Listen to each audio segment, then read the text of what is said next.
Welcome back to the Strength and Speed Podcast. I'm your host, Strength and Speed owner Evan Preparis. I'm flying solo for this one besides my guest, which we'll introduce in a minute. This week's episode is brought to you by Harbinger Fitness. If you've ever been in a gym and used any of sort of their training accessories like dip belts or weight belts, you've probably used Harbinger Fitness. They have a lot of great stuff, both for strength training and then for obstacle course racing. I personally have one of their weight vests. It's great for training, to increase obstacle proficiency, or use it on hill repeats. I like to do that with it too. They also have fat bar grips, so like these rubber sleeves that go across the barbell or dumbbell, and they help work on grip strength in addition to working on whatever muscle you happen to be targeting with that exercise. So check out Harbinger. They also make kind of chalk balls if you want to, when you head to the climbing gym, if you want to get your hands nice and dry before you start climbing. Speaking of strength training, I have a very interesting guest with me on the podcast. So we have Billy Richards. So Billy, say hi. How's it going? Cool. I'm going to read through Billy's bio since some of you may not know who he is. It's quite an extensive bio. I had to chop it down heavily, but we're going to run through a bunch of his highlights. So he's a military veteran from U.S. Marine Corps and was also an Army paratrooper. Master trainer with 14 years of personal training experience. Certified in, ready for this, we've got like a dozen things here. American Council on Exercise as a personal trainer, health coach, medical exercise specialist, orthopedic exercise specialist, sports conditioning specialist, fitness nutrition specialist, and functional training specialist. Through NASM, which is the National Academy of Sports Medicine, as a personal trainer, corrective exercise specialist, performance enhancement specialist, and fitness nutrition specialist. That's in addition to more certifications, including Spartan SGX, Level 1 CrossFit coach, and then besides being a trainer with a lot of certifications and a very deep bed of knowledge, she's also done a lot of things in a lot of different sports, which is kind of why we have him on the podcast. So he's finished 466 events, which range a very wide variety, as you'll see as I kind of run through some of these. Winning his division in an IPA powerlifting meet in 2016, placed first in a winter throwdown CrossFit competition, competed in bros versus pros for 14, placing third in the deadlift event, pulling 315 pounds for 38 reps, which is insane. Fourth in the curling event, 110 pounds for 42 reps, also insane. He's finished 294 events carrying the American flag, which is how you may know him. He also finished 205 events carrying a 45-pound military ruck. Included in that list of accomplishments is 28 marathons, 73 ultramarathons, including winning a 100-miler and placing second in another 100-miler. I did 4 marathons in 4 days, done 35 toughest mudders, world's toughest mudder 5 times, America's toughest mudder, the regional ones, the 8-hour ones 3 times, and 85 Spartan races, including 21 trifectas. Whew. We'll stop there. There's still like a lot more to the bio, which includes all of his fundraising stuff, including raising money for police charities, which I'm going to ask about later. So we'll save that for later. So Billy, welcome to the show. Thank you for having me. And before we kind of get into some more of your background and kind of how you got to where you are today, I just want to give everyone a little bit of a teaser. So tell people what your big goal is for 2019. Well, the goal for 2019 is I'm attempting. I researched the amount of 100-milers that I researched the most amount of 100-milers completed in a calendar year, and the number turned up to be 40. So I looked into it a little bit, and I was able to locate 43 100-mile ultramarathons. So the goal for this year is to attempt to break the 100-mile finish record of 40. And we're recording this in early April, and how many have you done so far? 9 so far, with number 10 coming up this weekend. Jeez. Wow.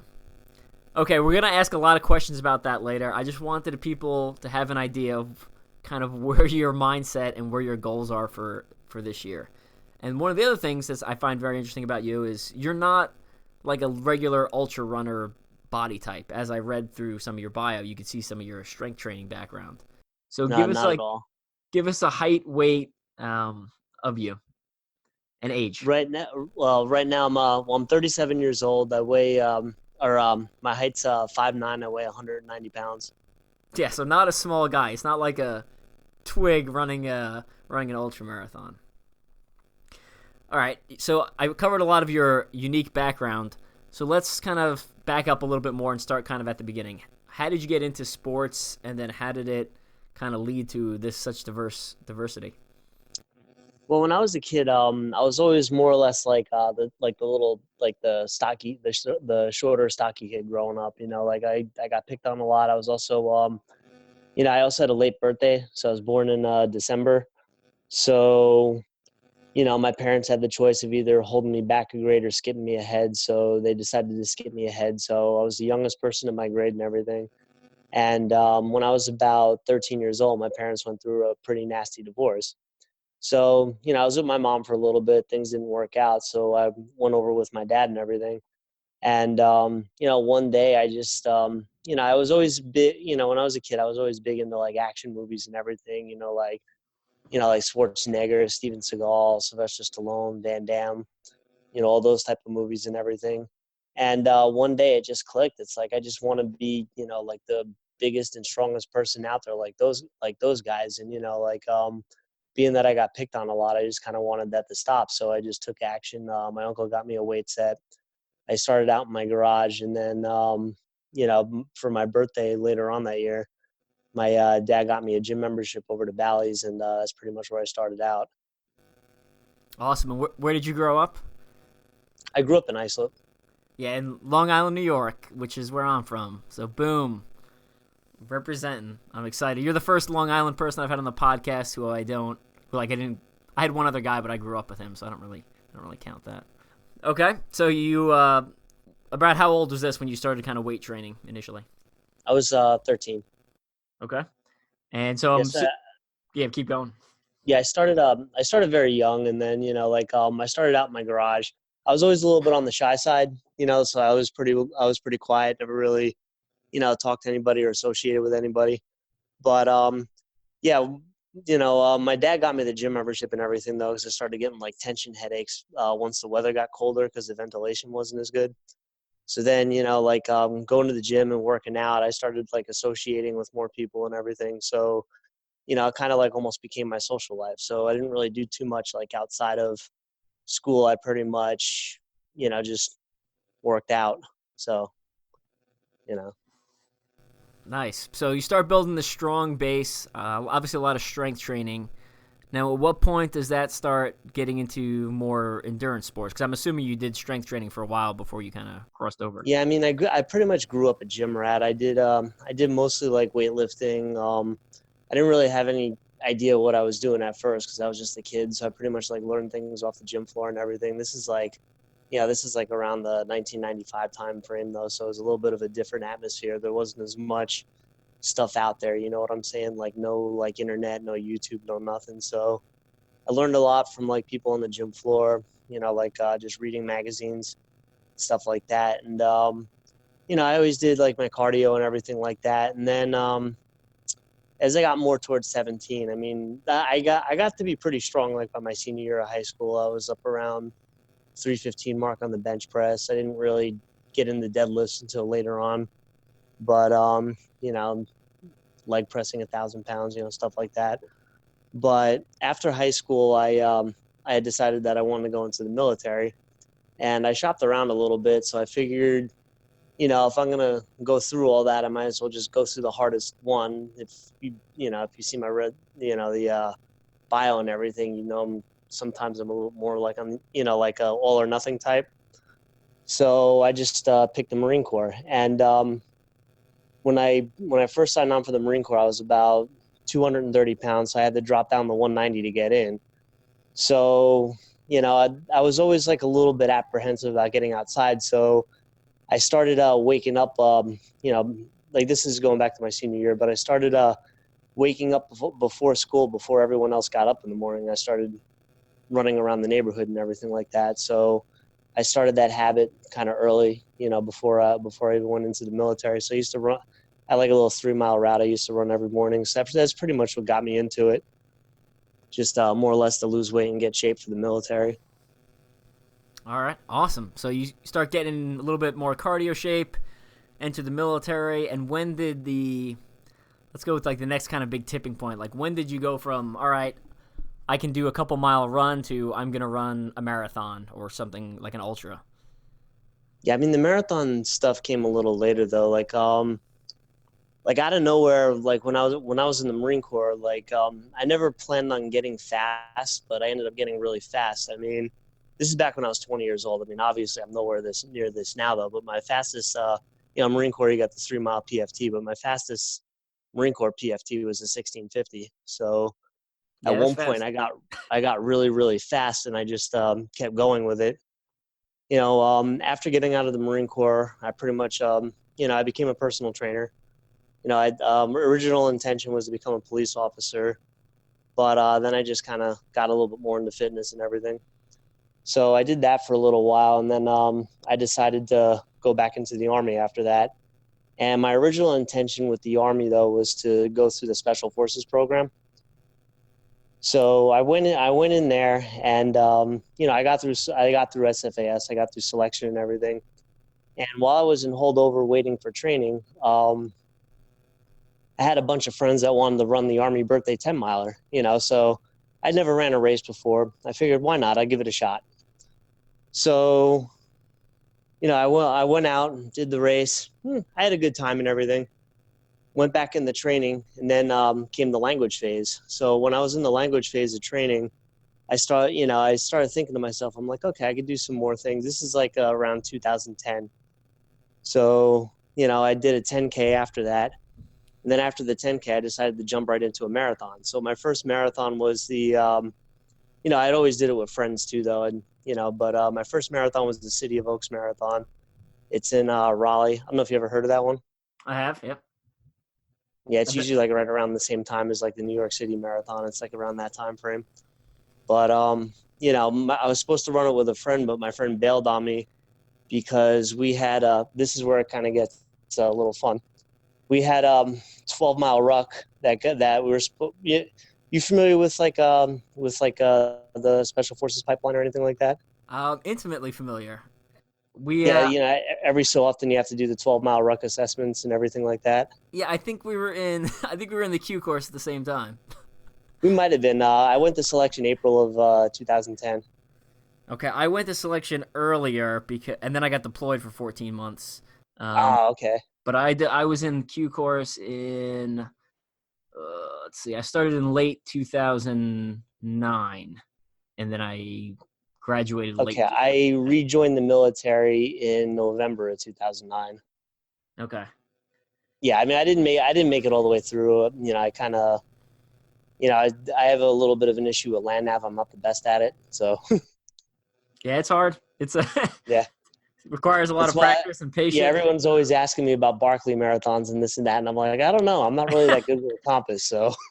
Yeah, I mean, Barkley Marathon's not to get too far off track, but I mean, it's the world's hardest land nav course, right? Like it's not like it's classified. People call it an ultra marathon, but it's not. It's land nav. Oh it's yeah, well that's why I'm thinking to myself, I'm like, I don't know about that one. But I think a lot of runners go in there grossly underprepared and are planning on, relying on, I don't know what they're planning on relying, their natural strength, but I know to do well there, you need to not only have good orienteering, but you need to go out to that area and you need to practice because there's all sorts of like trails and, things that aren't on the map. So you kind of need to be familiar with the area first before you. Oh yeah. There's probably also a lot of like natural obstacles you have to skirt around. So like if you're not like good at map reading. Yeah, absolutely. But to get back on track though, like I was supposed to run this first marathon with a friend though, but we had a 12-mile ruck assessment, and the marathon was on Sunday, and the 12-mile ruck assessment got rescheduled for Monday. So I had never ran a marathon before. I had no idea how I was gonna do. So I ended up, something just dawned on me. I was like, all right, I could do this. So my friend deferred the marathon, but I decided to go through with it. So I ended up finishing the marathon. I didn't have a bad time either. I did in like 3 hours and 33 minutes. And then I came back the next day and I think my finish time for the 12-mile road march was like 2:15 or somewhere around that range. But yeah, while I'm getting my Also ruck very and everything, fast. yeah, well, I'm getting my ruck and everything weighed in, and one of my classmates goes up to me. He's like, "Damn, dude, didn't you just run a marathon yesterday?" So cadre turns around, overhears me. He's like, "Whoa, stop! Wait a minute, a half or a full?" So I'm like a full sergeant. And then, rather than saying good job or whatever, I proceeded to get my, ass handed to me for a good like 10, 20, well, exaggerating a little bit, but I got ripped apart Right. basically, but, Yeah. because they don't want you doing any extreme sports or anything while you're in the course. So, See, but that's then, very instructor dependent, because I had one and he was super supportive of stuff. He's like, "Hey, listen, really, you got to pass these gates." He's like, "But other than that," he's like, it's on you." So, I mean, I used to go for runs sometimes before land nav practice because I was like, "All right, I need to get my miles in." Because I was trying to yeah, qualify I for used Boston to, at the time, and I'd go run like 5, 8 miles, come back, and then I'd be like, "All right, I'm ready for land nav," and they'd be like, "All right, have oh, fun." nice. Yeah.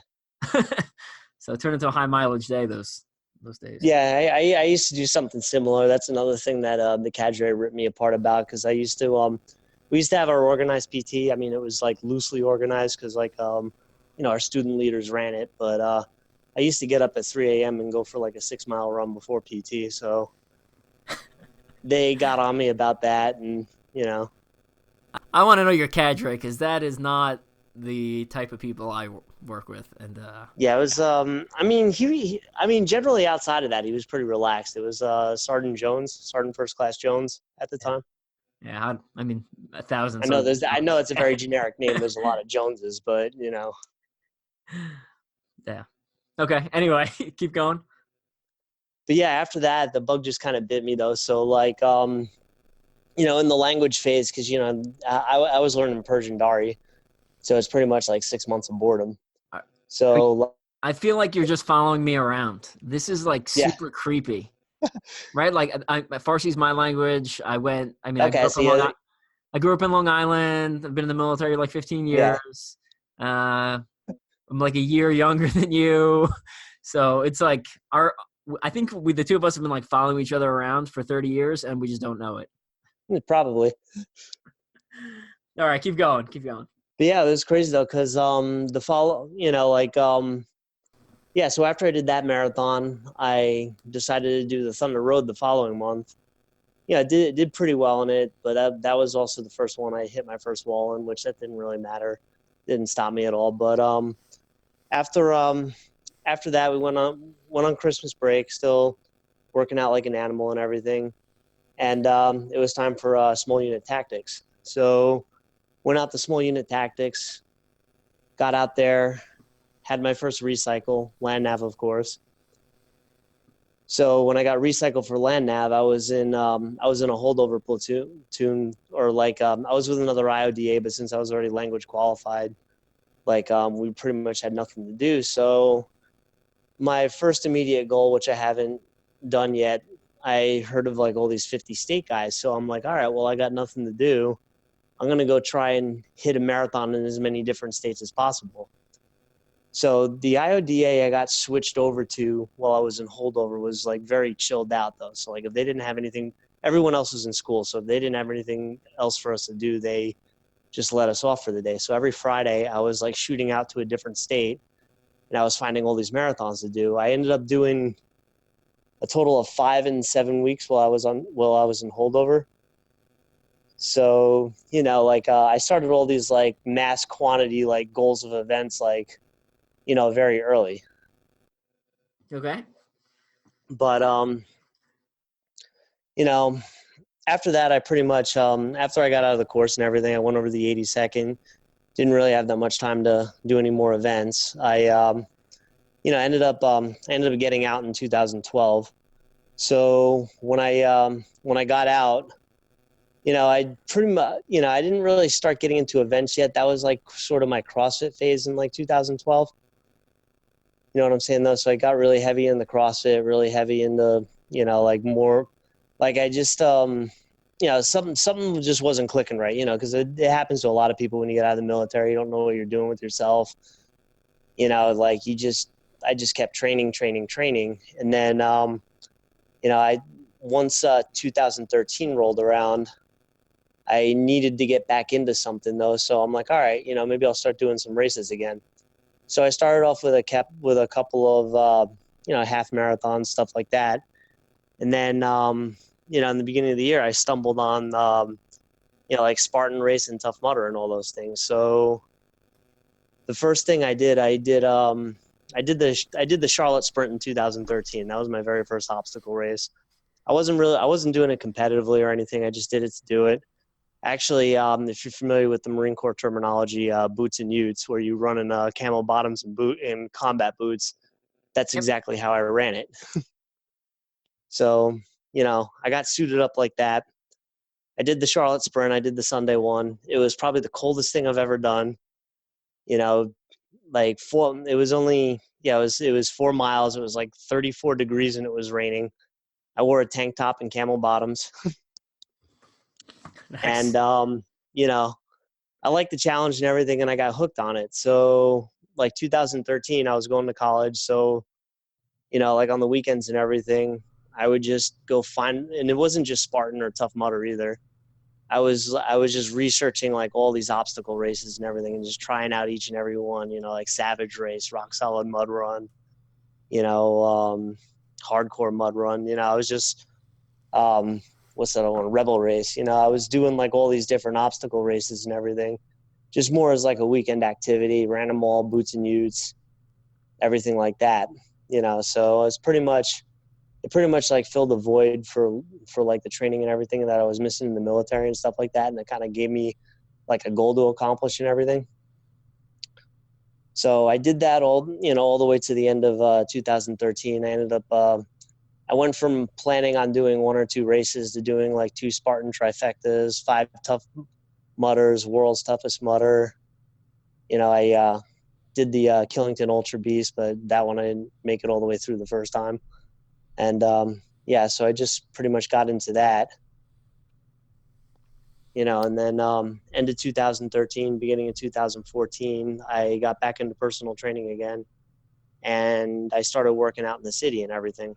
And first few months of 2014, I really didn't do much, but I started stepping back into it slowly. I flew out to Utah. I did the Beast and everything, and then 4th of July that year, I decided to be a little patriotic and do like a little tribute to the military and everything, to represent the hardships and everything that we go through. And I did a local race and decided to throw on a 45-pound ruck and do it. So I did that, and then it got really good responses, and it kind of like made people aware, and brought notice to a lot of that though. So I kind of kept going with it, and then I brought it out to all the OCRs. I did everything. So I started to become known as that guy that carried the 45-pound ruck, and that caught the attention of a few people. And I don't know if you're familiar with Brad Fredericks, but No. he had you familiar with him? I'm not. No. Okay. But he was trying to start up like a little like sponsored by us company or whatever, and he wanted to kind of like use me to push it a little bit though. So he had got, I was originally going to do the Killington Ultra Beast again, but he pushed at me a little bit, and he's like, you know what, you need to do the death race. I'm like, wait, what? I'm like, I don't know about that, but he's like, yeah, I told him, I'm like, I don't know if I have the money to do this. He's like, no, I'll get you in. So he got me into the team death race, and I got linked up with Chris Rice, a few other people, and so instead of doing the Ultra Beast, I ended up doing the death race that year, and never expected to get anywhere with it. I wasn't even sure I could finish it though, but I had a really strong team, and we ended up finishing probably 3 hours ahead of the second place team. So it was kind of interesting with that. You know what I'm saying? But Yeah. that was probably my big accomplishment for 2014. Awesome. No, I want to keep going and get a little more information out of you, but I want to back up a little bit. So my first question is, I come from a similar sports background where I was kind of hopping around between, marathon and triathlon and bodybuilding, powerlifting. You seem to be doing something similar, but I feel like I was doing it just because I wasn't very good at anything, and I just enjoyed training and mixing it up. So why were you switching sports so often, or so within the same training block? Well, because kind of like you too, I like to be a little bit well-rounded. You know what I'm saying? Mm-hmm. Because my biggest passion, like as far as like fitness and everything go, used to be like all the heavy lifting. So I would kind of like bounce back and forth a little bit. And after doing World's Toughest Mudder in 2014, I decided to go back to the heavy lifting again. You know what I'm saying? So beginning of 2015, I had a bunch of, or end of 2014, beginning of 2015, I had a bunch of family issues going on. My dad's mental state was starting to deteriorate a little bit. So I ended up having to leave New York City and come back to Long Island. So I came back to Long Island. I had to put my dad in the hospital, and while I was here, I decided to hit hard and heavy with the weights and everything. So this is kind of where I started to get into like ultra running a little bit. It sounds crazy though, but I had my first major injury. So January of 2015, I was doing the skull crusher exercise, and I just download, and it sounds cheesy, but I just downloaded like this little app for Instagram to make video collages and stuff like that. So I'm trying to push myself as a personal trainer because I'm coming back to Long Island. I have no client base whatsoever, nothing. So I'm just trying to kind of market myself a little bit. And while I'm taking a video of myself doing skull crushers with 135 pounds, about 4 reps into it, I feel like something hits me in the back of the arm and I feel an electric jolt. I ended up ripping my tricep tendon right off the bone. Ooh. So, and it coincidentally, one of my clients the day before had told me to check into the VA and like get my benefits and everything processed. So, it happens. They call the ambulance. I go to the emergency room. Doctor says to me, he's like, "Oh, you'll probably be out of the gym for a month, whatever." I go to the VA the next day to finish my paperwork. Doctor there, she's like, "Oh, you'll probably be out of the gym for a month, whatever." So I'm talking to the counselor to wrap things up, and my arm was spasming a little bit, and by this time my elbow's like the size of a golf ball, like just swollen like crazy. So the counselor goes to me and she's like, "That looks kind of bad. What did the doctor say?" So I go to her, I'm like, "Oh yeah, she said it'd be out of the gym for a month." She's like, "I don't know about that. I'm going to send you down to the orthopedic."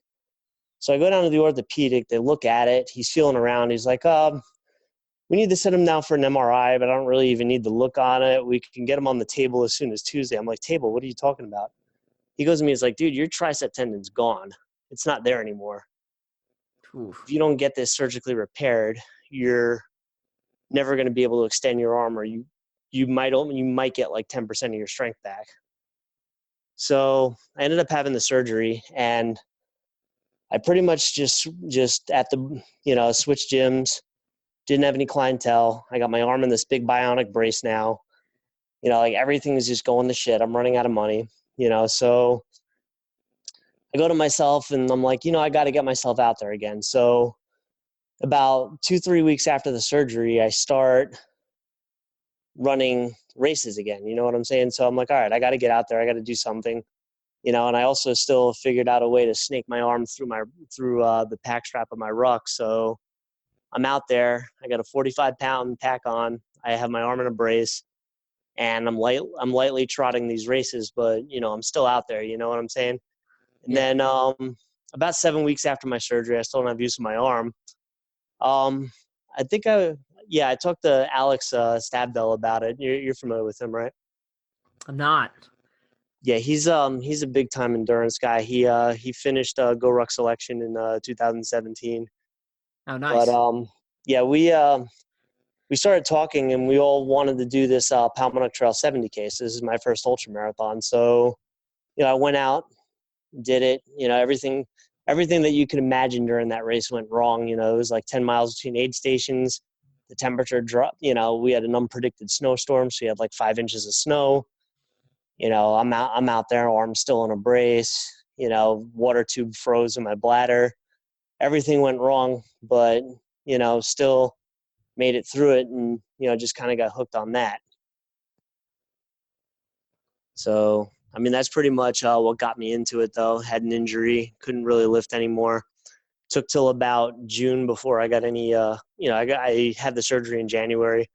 Took till about June before I got any strength back in my arm. And that's pretty much when I got back into obstacle racing again. Gotcha. How's the strength of But, your bicep now? oh yeah, no, I've had 2 surgeries. I wouldn't even know I had them though. The surgeries healed up amazing. The Really? VA did a really good job at them. Yeah, I had left tricep and then the right bicep in 2016. I'll get into that a little bit later.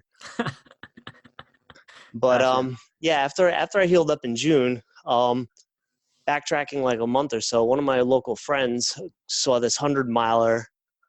This gets into my first 100-miler. He saw a 100-miler on the internet and he's like, "You got to do this. It's the Beast of Burden. It's August of 2015. If you really want to challenge, try this out." So I'm like, okay. So I get to the Beast of Burden, and I've never, at this point, I've done like a 50-miler going into it. That's pretty much like the longest run I've done.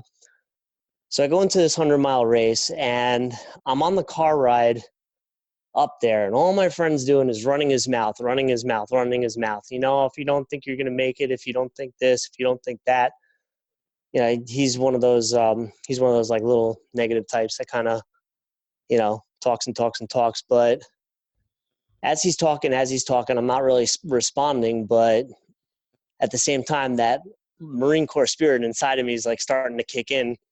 And I'm thinking to myself, I'm like, doesn't matter what time you get, I'm going to crush you. So I get out to the 100-mile race, and, I pretty much blitzed the first half of it. I did the first 50 in like 10 hours. So I got a good jump start on it, 30-hour time limit, got the first 50 done in 10 hours. So I'm like, oh, I could walk in from here. But, I kept cruising with it. So about 2 miles after I hit the 50-mile point, I wasn't really able to run much anymore. I was just doing like, little trotting, walking, trotting, walking.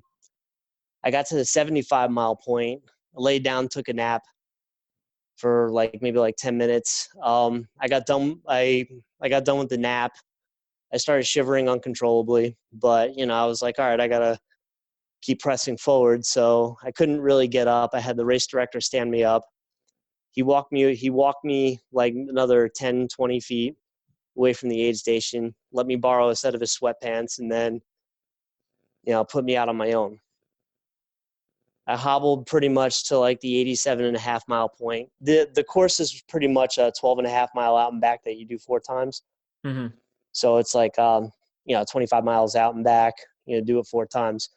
So 87.5, I'm doing okay. I'm starting to see a little stars, can't really run anymore. I hobbled down to mile 93. By the time I get to mile 93, like the whole world feels like it's crashing down on me. Legs are swollen, this is swollen, that's swollen. So, 7 miles left in the race. I sat at that aid station, very last aid station on course. They put ice handkerchief on me, stood me up. It's pretty much like walking on stilts. They, I didn't really have much use of my legs. So they walked me out a couple feet and then let me out on my own. Fast forward a little bit, 2 miles left in the race. The last 2 mile, my legs are like shutting down big time. My left hip flexor like ballooned up. It was like swollen, like you wouldn't believe. I couldn't activate it, so I was dragging my left leg, and then I had to position my right foot a certain way so I didn't fall over. But needless to say, the last 2 miles took me like about an hour to finish. So I crossed the finish line. I got to the halfway point at 10 hours and 2 minutes. It took me 29 hours and 25 minutes to finish the entire race. Kind of close there. Yeah. Well, I took my buckle. I sat down, relaxed, ate some pizza, chilled out for a little bit. And then race director he's like, "Oh, we got showers in the other room if you want to take one." I'm like, "Yeah, sure. I'll go over there." So I go to stand up, and then I couldn't move my legs. Like my brain wouldn't even signal them to move. They tried to stand me up. Legs gave out immediately. Every time they moved them, it felt like I was being ripped apart by knives. So like I was in severe pain, like you wouldn't believe. But after the race was over, they threw me in the back of my friend's car, drove 7 hours back to Long Island. My friend and his girlfriend carried me to my car. I still was able to move my foot, so I was able to drive home. Couldn't get out of my car, slept in the driveway. So at this point in time, I'm like, something's wrong with me. So I start canceling all my clients for Monday because my body's just not functioning. I can't like even signal my legs to move. And I start throwing Facebook posts up. I'm like, is anyone off work today that could take me to the VA? So one of my friends responded. He's like, yeah, I'm off. I'm with my nephew. We'll take you down. Or I'm with my cousin. We'll take you down there. They take me down to the VA, got a wheelchair for me, wheeled me in. So I'm in the emergency room, and I asked the doctor, I'm like, because everything's swollen, like everything's like ballooned up. So I go to the doctor. I'm like, well, what happened? Did I tear anything? So he's like, well, you didn't exactly tear anything, but you're not going anywhere either. I'm like, wait, what are you talking about? He's like, well, we checked your creatine kinase levels. Normal persons are like around 100. Yours are at 7,000. So you have so you have a mild case of rhabdomyolysis. We have to keep you here for a few days until your blood levels drop. We have to connect you to IVs, or your kidneys could potentially shut down. Ooh. Yeah, so that was major injury number 2. Yeah, not that I encourage people to push themselves to that level, but I will say you do learn a lot about yourself and your own mental strength. Oh yeah, well, what was crazy. I mean, I got yelled at by everybody on the planet about that. But what was crazy about it is, as much as I didn't want to be in the hospital, I started to think back on it. I'm like, wow, I exerted myself to the point of cell death. I couldn't believe I actually did that. Yeah. Yeah. But it was a crazy experience though, because like when the second doctor formally gave me my diagnosis when I was on the medical floor, I think like every single medical student was following him just because they wanted to meet the guy that did 100 miles. So nice. It was an interesting experience, but I would continue to get myself into trouble because no future injuries that year, but everyone told me to take it easy for a while. The county actually made me get doctor's permission to do the marathon later that year because I had gotten interviewed on the radio for it and everything. But I got out of the hospital that Wednesday night. So I had already challenged myself, and I signed up for. This is where things start to get crazy. So that Saturday, this is like 2 days after I get out of the hospital, I had already signed up for 5K in Massapequa, the Tough Mudder in Bethpage, and then the Go Ruck 5K at night on the same day. So I thought to myself, I'm like, you know what? I don't know if I should do this, but I'm going to go out and try it anyway. So I started like asking people whether or not if it was a good idea. Everybody was calling me stupid. Everyone's like, no, you shouldn't do it. And then finally, somebody on my friends list is like, all right, hey, look, contact this guy. He's a doctor. He had a similar situation to you. Ask him ask him what he thinks about it. And, but just be safe. So I contacted this guy. I can't even remember what his name is. But I asked him, I'm like, hey, I told him the scenario. I told him I just got out of the hospital at rhabdo, this and that I want to do a 5K at Tough Mudder, another 5K. He goes to me. He's like, look, just monitor your urine. If it starts to go dark, stop. So I was like, all right. So I went out there and I successfully completed all 3. And you're still alive, which is a good sign. And then a month after that, I did my first Go Ruck Heavy. Gotcha. So it's crazy though, because like I think but I had like a little bit of a mild case. There's people out there that have had like severe cases of like rhabdomyolysis where like it's affected them like 6-7 months later. But with mine, it pretty much went away almost immediately. Yeah, I'd be kind of curious to see just the blood, like the fitness or the the blood values of every finisher of a 100-miler, like across the board, just to see where, like even the guy who wins to the guy who's jogging to the guys who comes in 15 hours versus 20 versus 30. Like, I mean, it's probably just got to look like a fucking disaster in there. Oh yeah, well, because I mean, like your body goes through so many different things, like 100 miler versus like any other distance, Yeah. Like 100 milers are a gut check though, and it's honestly my favorite distance to do is like the 50 miler when it comes to ultra marathons. It's hard enough to give you a challenge, but it's not hard to the point where like you're almost going to the hospital every time you cross that line. You know what I'm saying? Fair enough. Fair enough. But yeah, the hundred miler, the first 50 are usually fine. The back 50 are where all the problems start to happen. I've had some of them where I've been consistent all the way through, across the finish line, no issues. But usually the hardest part of a 100 miler, like for me, is just getting through the night. Yeah. 2, 3 in the morning hits. You start falling asleep on your feet. You start staggering into the woods. You can't exactly lay down because you got wild animals all over the place. It makes for some fun times. You start hallucinating. You know. Yeah, so I want to ask you a bunch about your 2019 goal in a minute, but before we get to that, like, you're obviously in very good shape, right? I mean, you've told some of these stories, they're insane. Your mental grit is through the roof, clearly. Why? And I mean, as a personal trainer, It's 2016. The stories get better, but as a personal trainer, you know that the best way to prepare for an event is to, build, taper, and perform. So why have you chosen to go with kind of quantity over quality? yeah, I don't know. I guess it's just like, well, I mean, a lot of it too. I do it as a tribute to the military. Sometimes I do fundraisers and everything to raise money to help veterans and police officers and stuff like that out. But at the same time, though, I guess it kind of gets me out there. I mean, as a trainer, definitely. I know, like, if you're trying to do your best, like at a marathon or whatever, you know what I'm saying? You want to, depending on your base level of fitness, you want to give yourself at least 12 to 16 weeks, plan it in reverse, taper up to it, then taper back. You know what I'm saying? Yeah.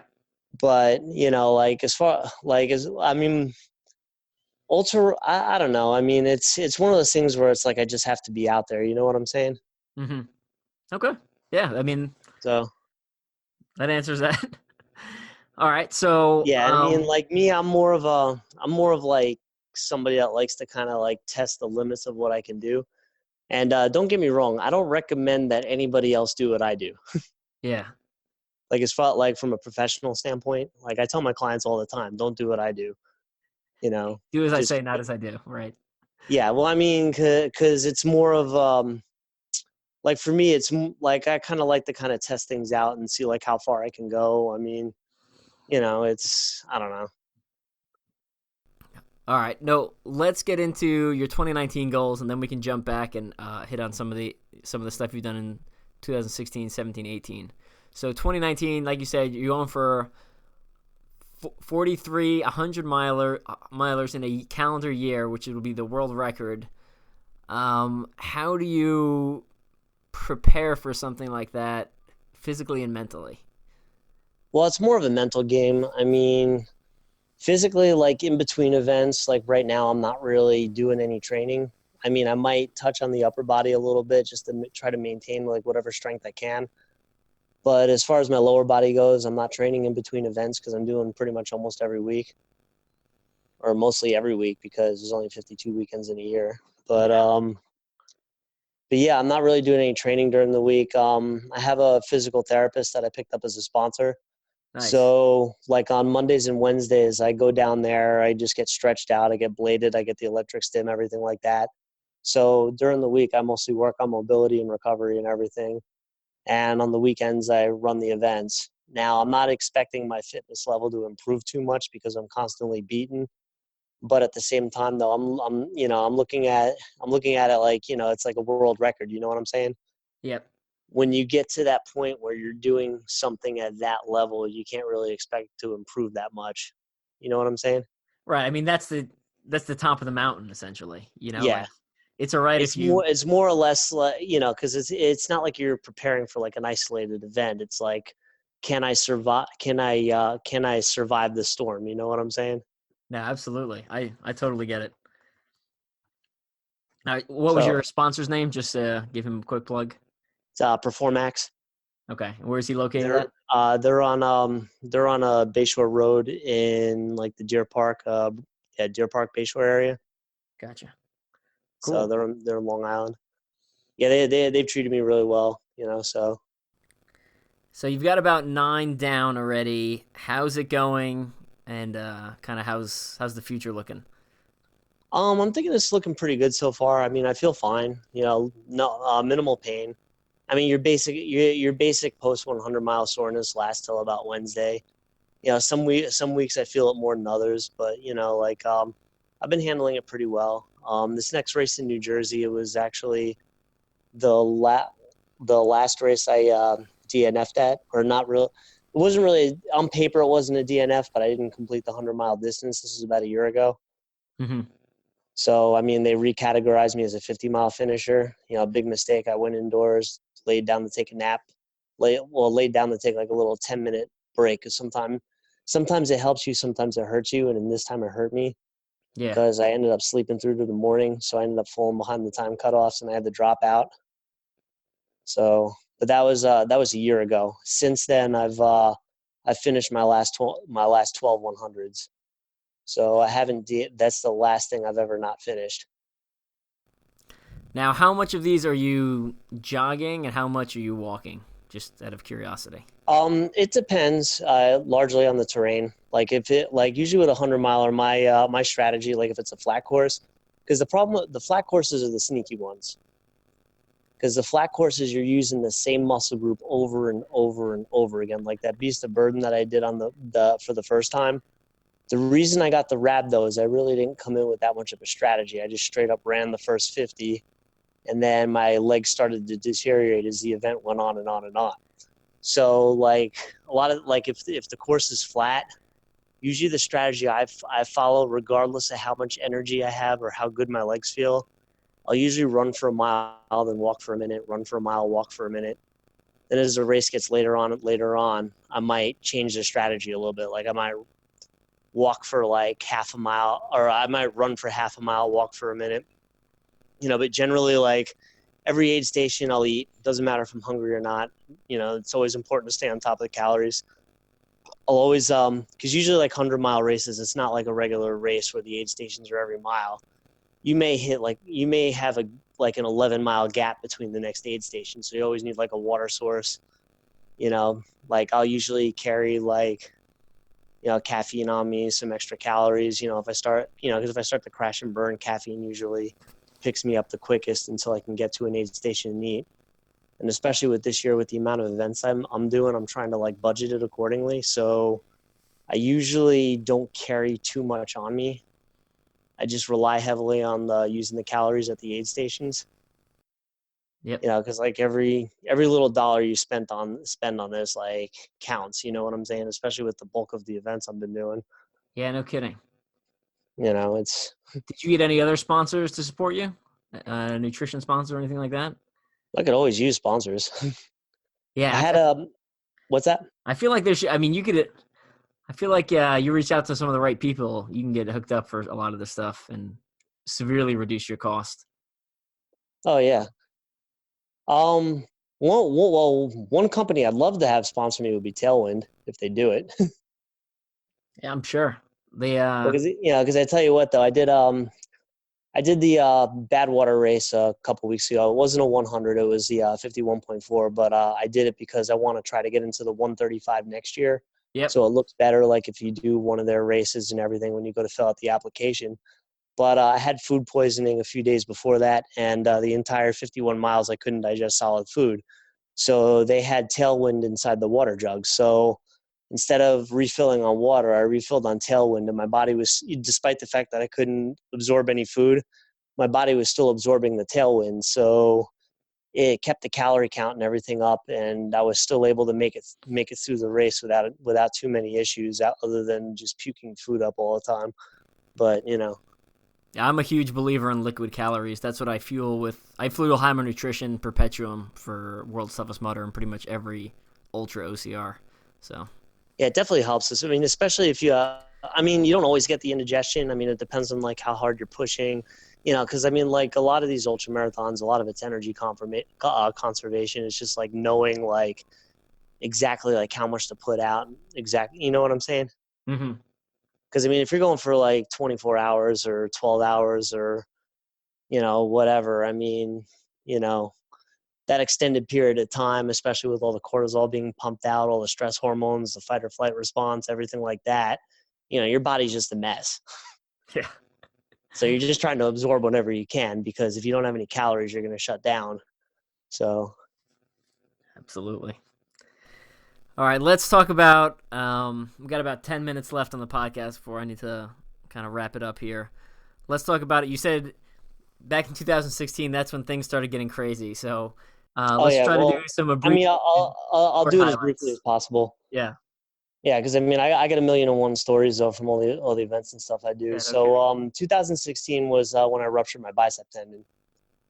That was injury number 2, and that one didn't put me out for any time whatsoever, because I pretty much got right off the operating table and started running races again. But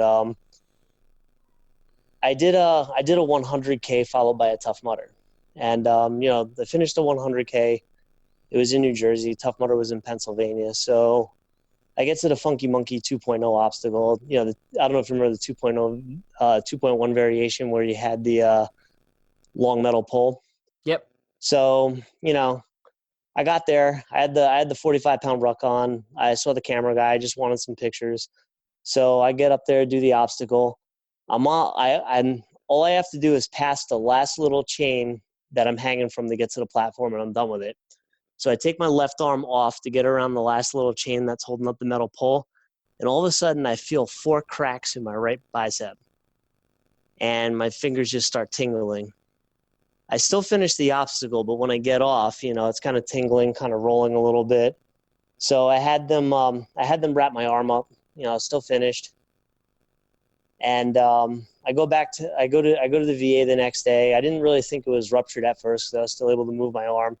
And after talking to the emergency room and the orthopedic and the MRI specialists, they're like, "Yep, you need surgery again." So I ended up having my right bicep reattached. And this time I didn't really get depressed about it, get anything about it. I just went right back out there. I did a 5 mile. I did like a 5 mile run before I even got the brace put on. I still had the hard cast, but backtracking a few weeks before that, you familiar with 50 miles from Murph? I'm not. I mean, I'm familiar with Murph. I'm not familiar with 50 miles from Murph. Okay, well, it's something that there's a 4 mile run around the lake in Lake Ronkonkoma. This isn't mine. Freddie Rodriguez is actually the one that came up with this. But every year, to get to the race, there was a firehouse that Michael Murphy used to hang out at. So what we do is we run from that firehouse in Harlem all the way to Lake Ronkonkoma, and then do the 4 miler afterwards. And I was supposed to do it with them that year, but I ended up getting, well, at first I was pulled out because I just had my right bicep tendon reattached. So I fought them about it, and then they finally let me do it. And this is like 3 weeks after I had the surgery, and I ended up finishing it all. So, I had right arm in a brace, American flag in my left hand, and I ended up doing 50 miles 3 weeks after I had surgery on my right bicep.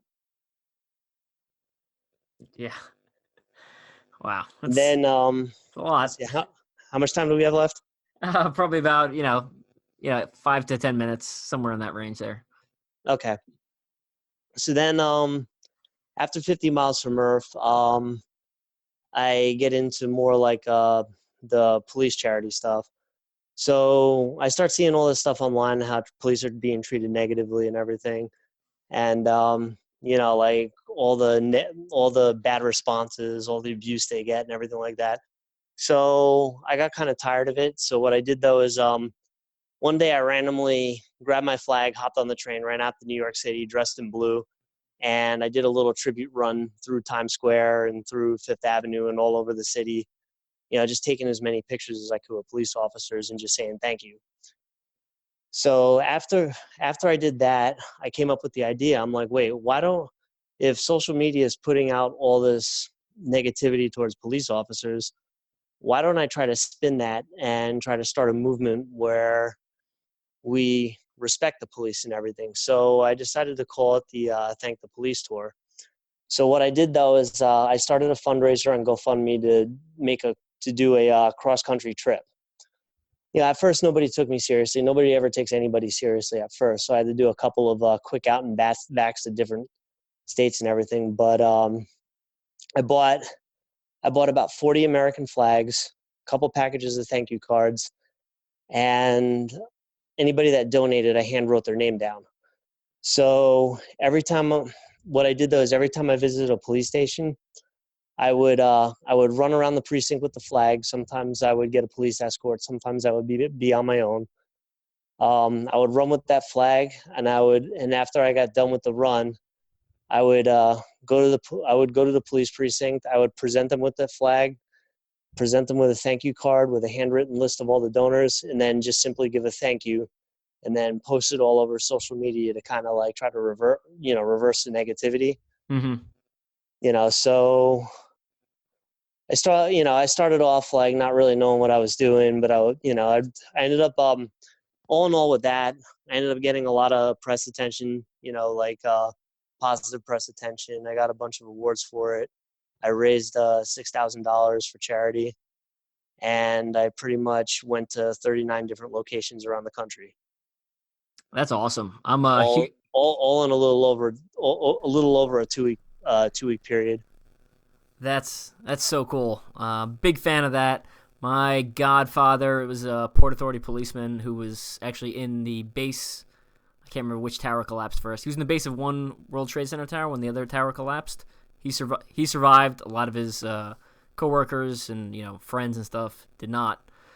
So a lot of respect for that. And then on top of that, as someone who's in the military, I look at a lot of these things that happen with the police that are broadcast on the news, and everyone's second guessing their decisions and nitpicking, and they're looking at footage of them and analyzing every little move. What was difficult about it though is like both you and I know everything looks a lot worse on camera than it actually is. Exactly. And all somebody has to do is incite a situation and then start the camera.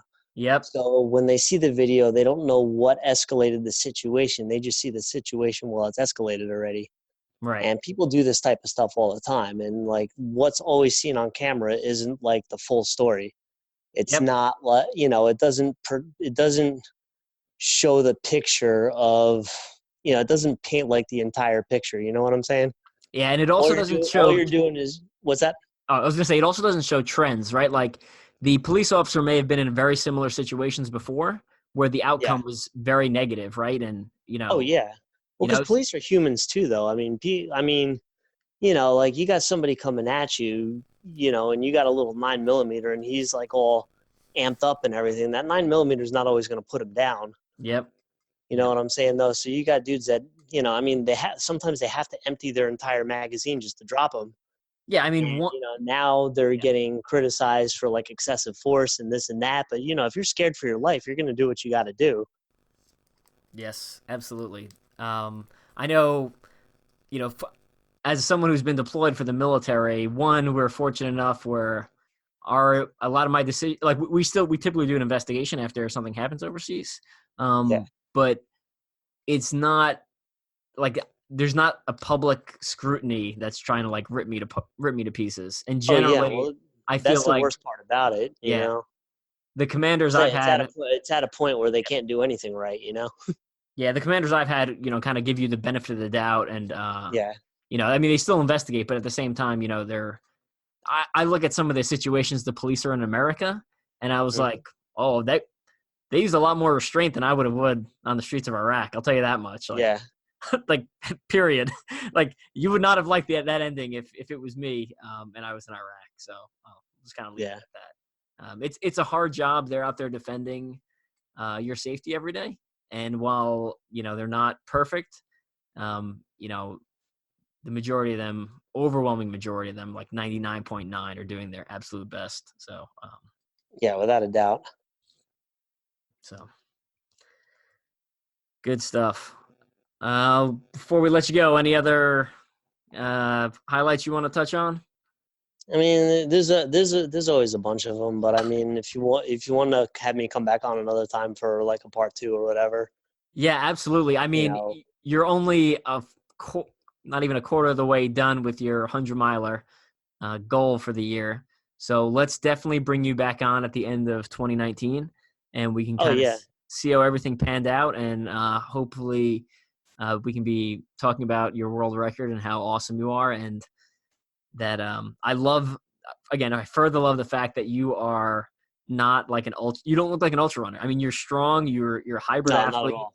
You come with a lot of different skill sets, and then on top of that, you're an OCR athlete too, which Yeah. again, Well, personal bias. I bounce back and forth. I mean, obviously my strength isn't where it was when I was like powerlifting. Like I don't have a 600-pound deadlift or anything at the moment, but And before it's we started the still there. podcast, what did we just tell the audience what you kind of mentioned about kind of your strength background and why you think that plays an advantage for your ultra running?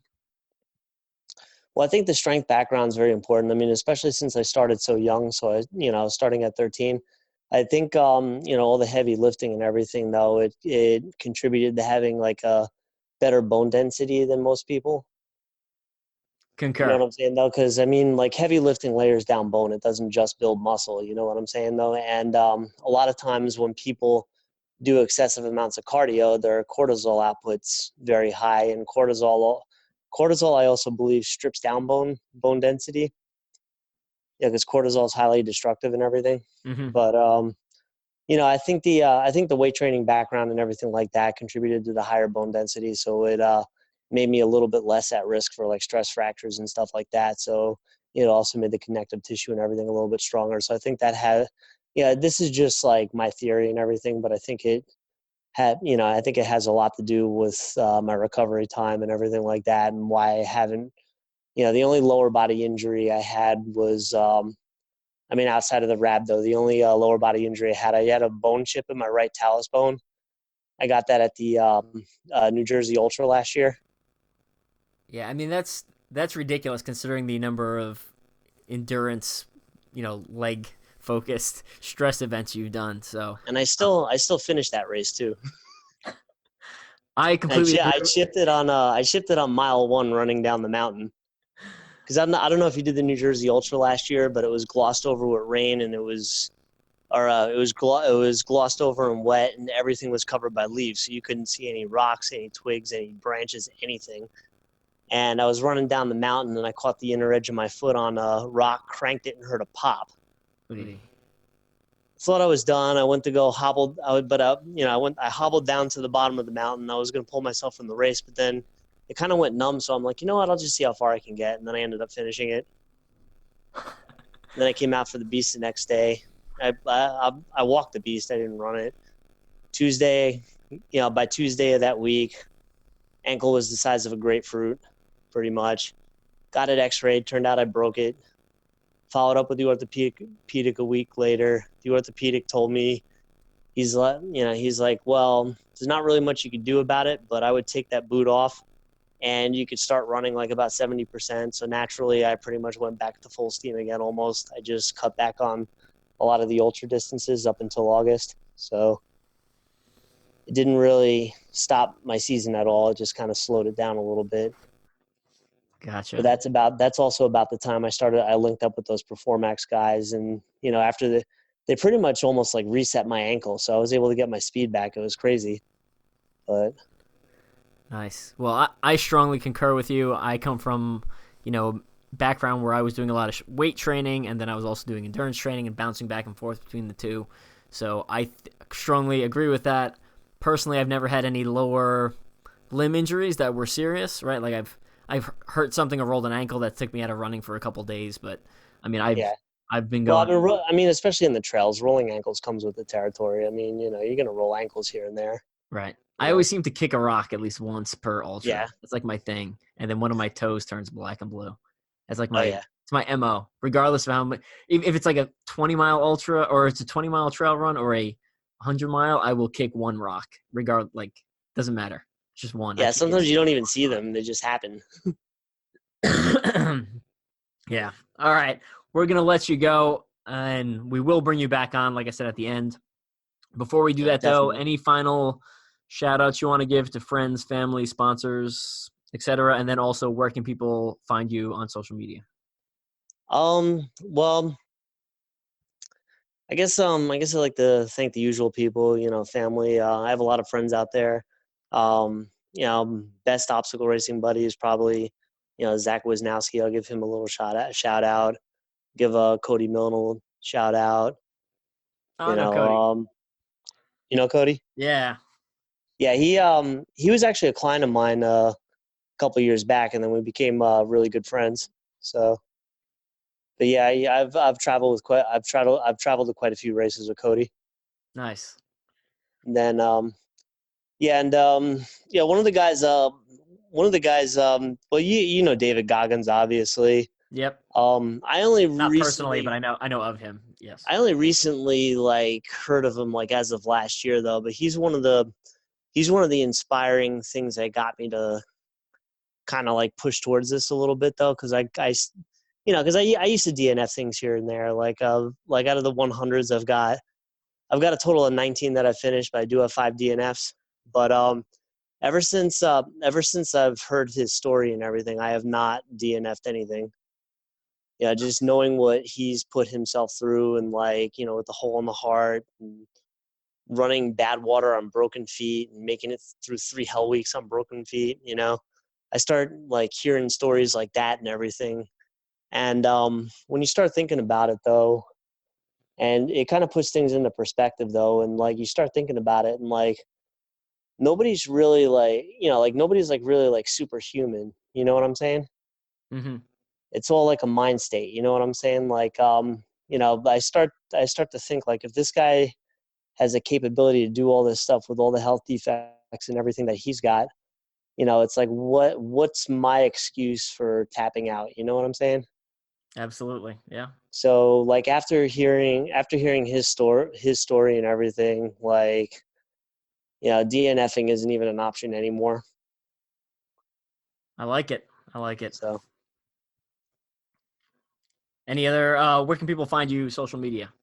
okay, social media wise, I just came up with another page to cover the journey with the 100-mile races and everything. I needed to think of something catchy, so I came up with Billy the 100-mile Slayer. Uh, that's the page on Facebook that you guys can find me at, and then on Instagram I'm simply Billy the Trainer. Nice and easy. I don't even know how I got that and how it was still available, but it was. Awesome. Well, lots of great information. Obviously, Billy will be doing 100 milers pretty much every weekend. So if you need some inspiration, you can head over to his page. You can follow him. You can stay up to date with how his accomplishment is going and how he's moving along that path. Do you have anything available for people to kind of donate to offset costs or anything like that? Right now I got a GoFundMe up. It's if you just look up Billy Richards, it should pop up. It's labeled as I don't know the hyperlink off the top of my head though, but it's just labeled as attempting to break the 100-mile world record. Gotcha. Well, we'll But yeah, get if you do a search for Billy Richards, you should be able to find it. we'll get that Actually, we'll get that link for everyone, and we'll share it to the Strength and Speed page so everyone kind of donate if they want to. But yeah, definitely. And then yeah, I'm working at once I get everything funded and covered. I'm also working at getting on the Hope for Warriors team. Yeah, the Run for the Warriors. I don't know if you ever heard of them. I'm not familiar. Go ahead. Yeah, it's well, I mean, they're a charity organization. They help post 9/11 veterans and everything get situated after they get out of the military and everything. I submitted my paperwork to them, so I'm in their system, but like there's nothing official yet. So eventually I'll push to raise funds for them. You know what I'm saying? Because like anytime I do like a task like this big, I always like to make it for a charitable cause. I never really like to make it like like about me. But like in the beginning with this, I have to. There's a lot of funding to cover, as you can imagine. Yeah, So yeah, absolutely. you I mean, know, especially just the travel alone to 3 races is, Yeah. yeah, it's insane. I mean, that's another story in itself. I've been bouncing around quite a few credit cards to get all that accomplished, but Yeah. if I can pull it off, it'll all be worth it in the end. And then the So, logistic, like, again, we've talked about this on the podcast before, but like logistics of a lot of these ultra things becomes, I mean, almost as mentally taxing as some of the races, because oh you got to be yeah, like, oh, no, I I got to mean, plan here and do this, and I got to be on this flight, but then I need to be back at work and blah blah oh, blah. I still train people on Friday mornings, and then right after I get off, I either head to the airport or I drive down to where I'm going, and then, Sunday when I finish, I go right back to the airport or drive right back home. There's been a bunch of times where I've slept on the airport floor, like waiting for my flight, and I just take my cell phone and set an alarm for like next to my head for like 10 minutes before my flight boards. So And you're going to most of these by yourself, or do you have like a crew or someone that's coming with I'm you? always by myself. I don't really have a crew unless unless somebody like donates one to me. That all Because right. every so often, if I have a friend or two running the event too, like, their crew will help me out or whatever. But for the most part, I'm on my own.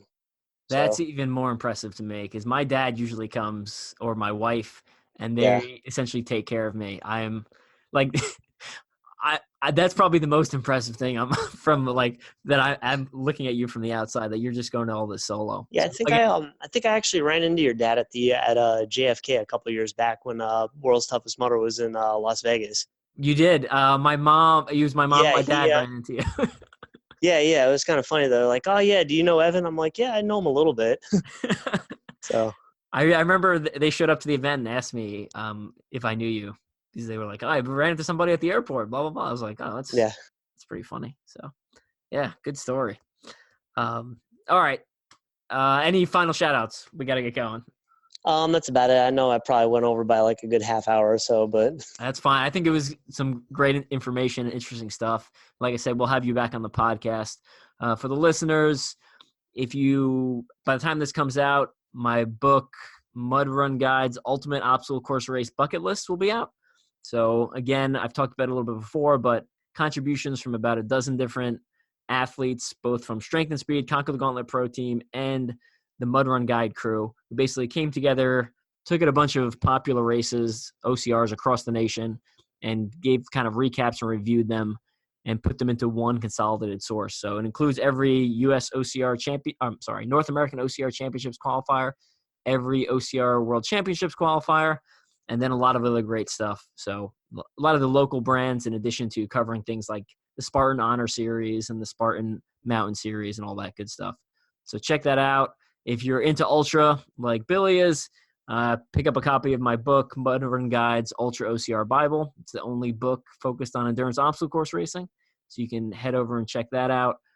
We are starting to get low on supply, so I probably will sell out by the end of 2019. So if you've been waiting to buy that because you're not running World's Toughest to the end of the year or Enduro until June, I would pick it up now because eventually we will run out, and I do not plan on ordering more because ordering books in large quantities is expensive, and I need to make my money back there. So, but I hope you enjoy it. Again, I don't hold anything back in the Ultra OCR Bible. I essentially share every secret I have, which is not really that secret, but share everything I have in an effort to make you better, because eventually I will leave the sport and I want to leave, positive recollection or image or knowledge passed off to the next generation of athletes. So check that out. All available online at the Strength and Speed store, as well as the new Bleg mitts, the 3mm ones. All right, Billy, thanks for coming on, and we will have you back in a couple months. definitely thank you for having me. I'll catch you later. All right, catch you later.